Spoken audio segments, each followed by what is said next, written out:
ఒకటి పరిశుద్ధమైన భక్తి, రెండు నీతియు యథార్థమైన భక్తి. ఈరోజు భక్తి చేసే నీలో కనపడాల్సింది నీతి, యథార్థత. దేవునికి మహిమ కలుగును గాక. నీతియు యథార్థత కనపడాలి. యోబు గురించి ఒక మాట రాయబడి ఉంది.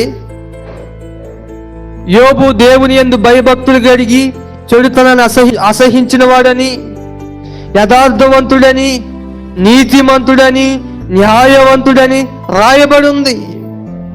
నీలో కూడా నీతి, యథార్థత అనే స్వభావాలు కనబడాలి.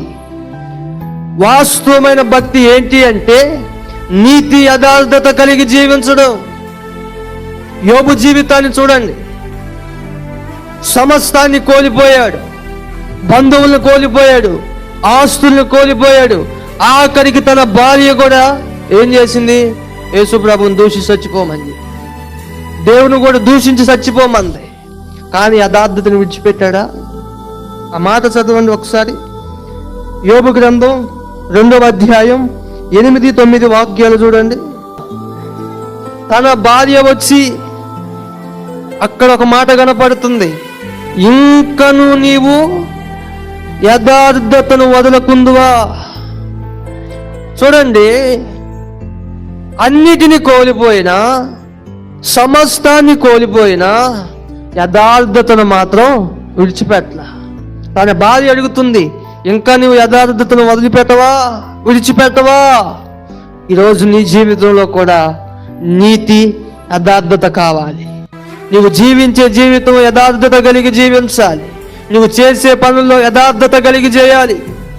యోబు అంటాడు, మీరు ఎన్నైనా చెప్పండి, ఎన్నైనా చేయండి, నా మరణము వరకు నేను యథార్థతను విడిచిపెట్టనంటాడు. దేవునికి మహిమ కలుగును గాక. ఆ మాట కూడా చూడండి, 27వ అధ్యాయం 5వ వాక్య భాగంలో ఉంటుంది. మరణము వరకు నేను ఎంత మాత్రమును నా యథార్థతను విడిచిపెట్టను. దేవునికి మహిమ కలుగును గాక. ఎంత మంచి మాట అన్నాడు. నా మరణము వరకు నేను ఎంత మాత్రమును నా యథార్థతను విడిచిపెట్టను. ఆ యథార్థతను విడిచిపెట్టలేదు కనుకనే ఎంతైతే కోల్పోయాడో అంతకు రెట్టింపు ఆశీర్వాదాన్ని యోబు పొందుకున్నాడు. దేవునికి మహిమ కలుగును గాక. ఈరోజు నీ జీవితంలో కూడా యథార్థత, నీతి, యథార్థత కనబడాలి.